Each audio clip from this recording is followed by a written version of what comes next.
جماعت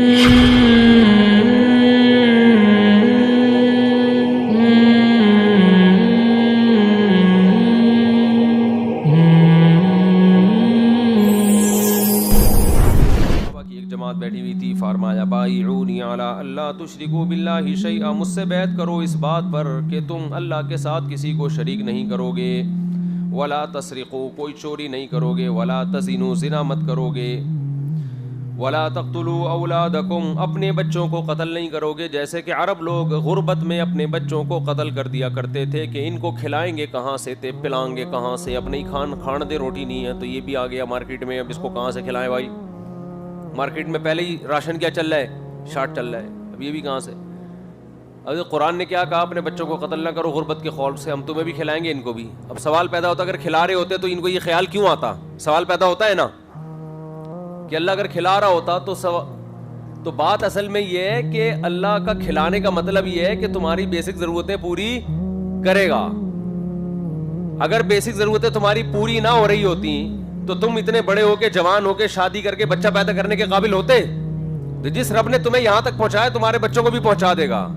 تو اس میں ہوس کے مریضوں کا بھی علاج ہے اس آیت میں، کہ ہم نے جو اپنے ذہن پلان بنایا ہوا ہے نا کہ میرا بچہ یہ اور یوں اور فلانا، ایک صاحب نے کل کہا کہ میں بہت پریشان ہوں اور میرے بچوں کی تعلیم پہ اتنا خرچ ہو گیا اور میں تو کھانے کو روٹی نہیں ہے۔ تو جب تیرے پاس روٹی نہیں تھی بچوں کو پڑھایا کیوں تو نے بھائی؟ نہیں آ رہی بات سمجھ؟ جب تمہارے پاس کھانے کو روٹی نہیں تھی بچوں کو پڑھایا کیوں؟ کہہ رہے تعلیم بہت ضروری ہے، پیٹ بھرنا پہلے ضروری ہے، تعلیم اضافی چیز ہے، تربیت فرض ہے، تو تعلیم تو جتنی دے سکتے ہو دو، نہیں ہے تو صبر کرو، بھیک تھوڑی مانگنی پڑے گی اس کے لیے لوگوں کے سامنے۔ تو ہر آدمی نے اپنا ایک دنیا کو مسافر خانہ سمجھنے کے لیے تیار نہیں، اصل بات یہ ہے سارے مزے یہی اڑانا چاہتے ہیں۔ سمجھتے ہو کتنے پڑھے لکھے لوگ ہیں ڈگریاں لے کے گھوم رہے ہیں، کچھ بھی نہیں ملا ان کو۔ تو آپ کو اللہ نے یہ وسائل دیے، آپ اچھے سے اچھا پڑھائیں، نہیں دیے تو ٹماٹر بیچیں، کوئی مسئلہ نہیں ہے۔ سمجھتے ہو خود بھی ٹماٹر بیچو، بچوں کو بھی ایک ٹھیلا لے کے یا اپنے ساتھ اسی ٹھیلے پہ بٹھا دو۔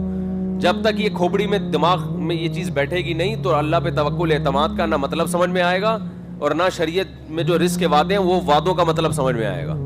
تو صحابہ تو غربت کے خوف سے قتل کر رہے تھے، قرآن کہہ رہے ہم تمہیں کھلاتے ہیں، تو کہاں سوال پیدا ہوتا ہم کھلا رہے ہوتے تو ہم قتل تھوڑی کر رہے ہوتے۔ تو اللہ کہے کھلائے تو ہے تمہیں، جو اتنے بڑے بھی ہو گئے، شادی بھی ہو گئی اور بچہ بھی ہو گیا تمہارا، تو جیسے تم اس غربت میں اتنے بڑے ہو کے بچے بھی ہو گئے، اس کے بھی ہو جائیں گے۔ بس یہی بنیادی ضرورت انسان کی یہی ہے، اس کے علاوہ سب غریبی ہے۔ سمجھتا نہیں ہے نا بات کو؟ جب پڑھے گا نہیں رات کو تو سمجھے گا کیسے بات کو؟ ہاں، ایک سوال پیدا ہوتا ہے پھر بہت سے بچے بھوک سے مرتے بھی تو ہیں بھائی، اللہ سب کو روزی دیتا ہے تو کتنے جانور بھی مر جاتے ہیں بھوک سے، تو وہ اللہ کے ارادے کی وجہ سے مرتے ہیں، اس کا نظام اور سسٹم میں خرابی سے تعلق نہیں ہے۔ تو اللہ جب مارنے پر آئے تو وہ تو جس کے کروڑ پتی آدمی اس کے بچے کو بھی بھوک سے مار دے اللہ تعالیٰ۔ اس کی مثال ایسے قرآن میں جتنے بھی اللہ نے وعدے کیے ہیں نا، بہت پوائنٹ ٹو بی نوٹڈ بیان کر رہا ہوں، اس سے بہت سی قرآن کی تفسیریں حل ہوں گی، جو ملحد لوگ قرآن پر اعتراض کرتے ہیں وہ بھی حل ہوگا۔ یہ پوائنٹ ٹو بی نوٹڈ ہے زاہد بھائی، نظر نہیں آ رہے آپ؟ آج ذرا نیچے سے دیکھو، یوں میز کے نیچے، خیریت سے؟ طبیعت ٹھیک ہے آپ کی؟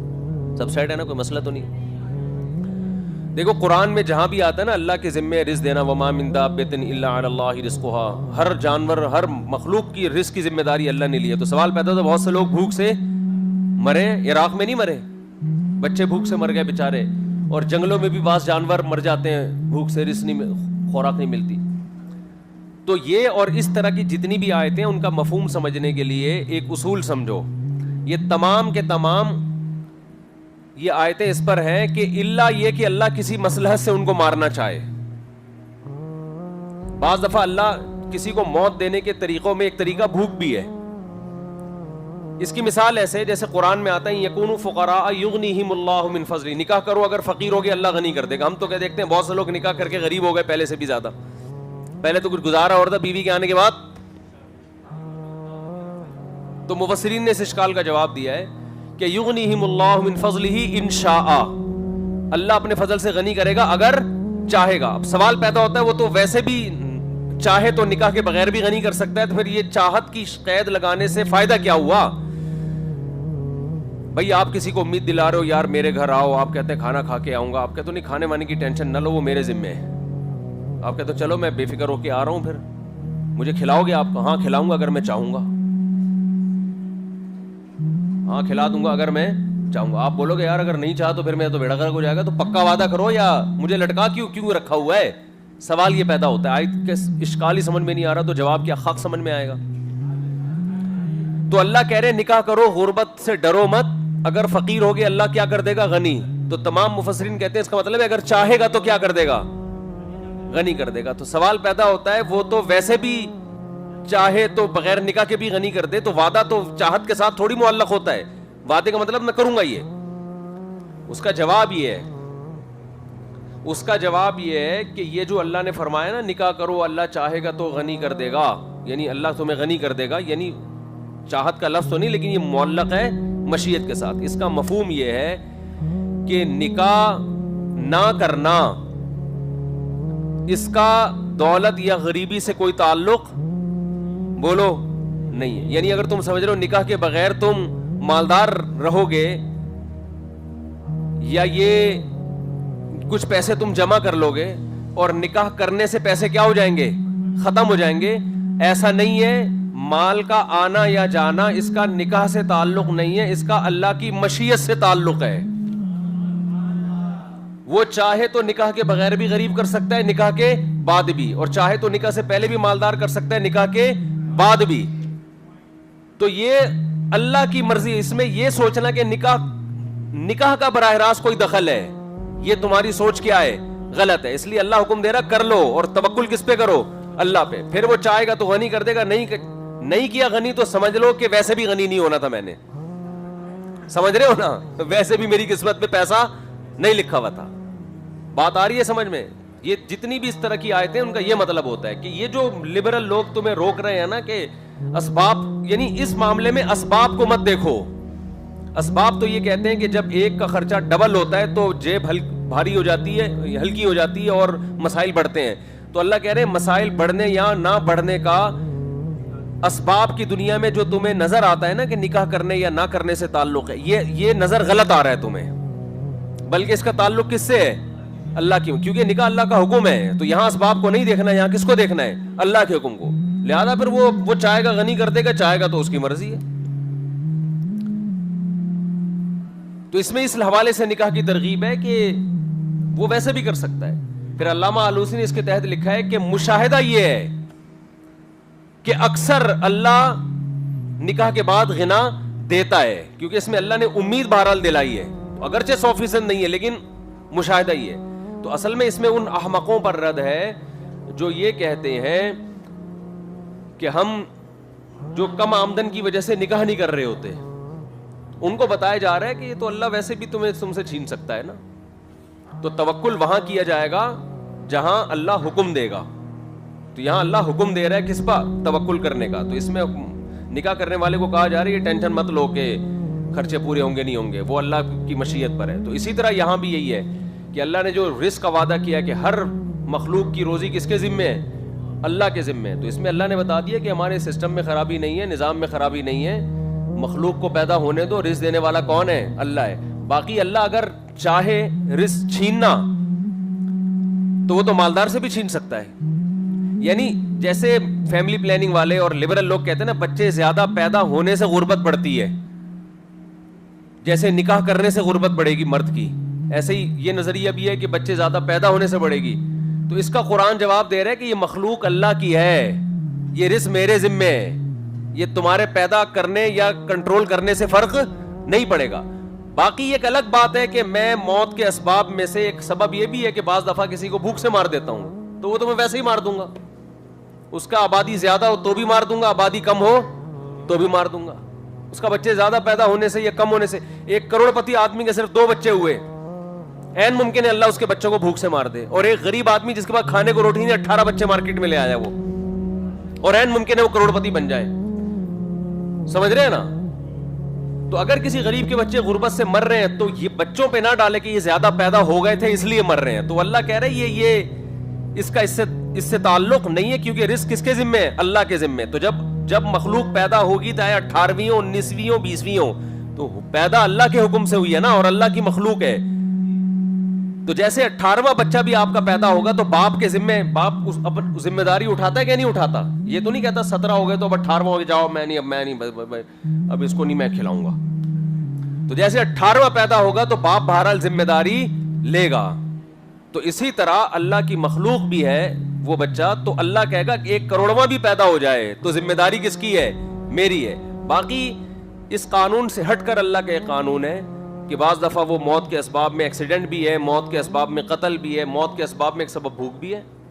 تو بھوک سے مارنا چاہے تو ویسے ہی مار دے, سمجھتے ہو اس کی مشیت ہے. ہمارے محلے میں ایسا ہوا, ایک آدمی نے بلی کو, وہ کہیں سفر پہ جا رہے تھے 2-4 مہینے کے لیے, تو گھر میں بلی بند ہو گئی. وہ بیچاری 4-6 مہینے چیختی رہی اور مر گئی. تو بھوک سے مر گئی نا, تو اللہ کا ایک مصلحت تھی.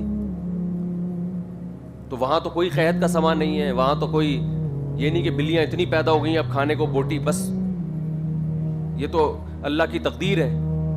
اس آدمی کو گناہ بھی نہیں کہ اس بیچارے نے, یہ تو بہت گھبرایا بعد میں. تو میں نے کہا خیر تم صدقہ خیرات تو کرو, تم نے ظلم تو بہت کیا ہے. جب گھر سے جا رہے ہو تو پہلے اچھی طرح دیکھنا چاہیے نا, 4-5 مہینے کے لیے جا رہے ہو, کوئی جانور تو نہیں بند ہو گیا گھر کے اندر. تو باہر ظلم تو ہوا بہت زیادہ, لیکن دنیا میں یہ سارے کام ہو رہے ہیں. تو اللہ اس طرح بھی بھوک سے مار سکتا ہے. اب اس کا تعلق بلیوں کی پیدائش سے نہیں ہے, سمجھتے ہو؟ تو مطلب یہ ہے کہ ہم نے اسباب وہاں اختیار کرنے ہیں جہاں اللہ نے حکم دیا. جہاں اسباب پر حکم کو معلق, اللہ نے بتایا کہ حکم کا اسباب سے تعلق نہیں ہے, یہ اسباب تمہیں نظر آ رہے ہیں مگر اس سے تعلق نہیں ہے, تو اس لیے وہاں پر ہم نے اللہ پہ اعتماد اور توکل کرنا ہے. تو نکاح کے بارے میں, اولاد کی کثرت کے بارے میں, اس میں اللہ نے کہا ہے کہ میرا کام ہے, اگر غریب رکھنا ہوگا ویسے بھی رکھ دوں گا میں. تو تم اس کو, یہ تمہاری ٹینشن نہیں ہے کہ کتنے بچے پیدا ہو رہے ہیں تو کھائیں گے کہاں سے, یہ ہماری ذمہ داری ہے.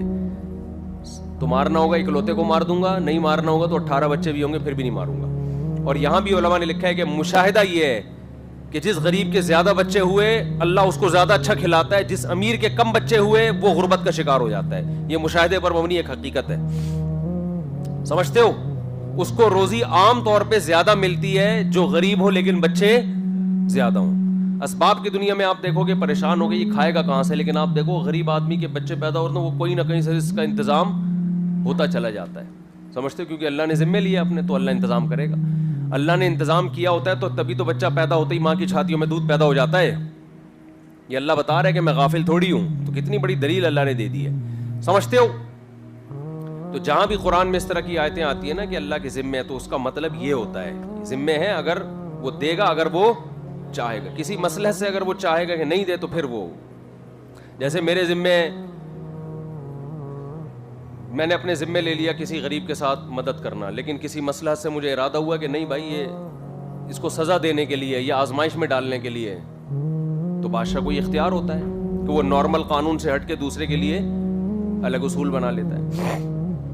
تو اگر زمین میں لوگ بھوک سے مرنے کا امکان ہی ختم ہو جاتا تو روزی تلاش کرنے کی فکروں سے لوگ کیا ہو جاتے؟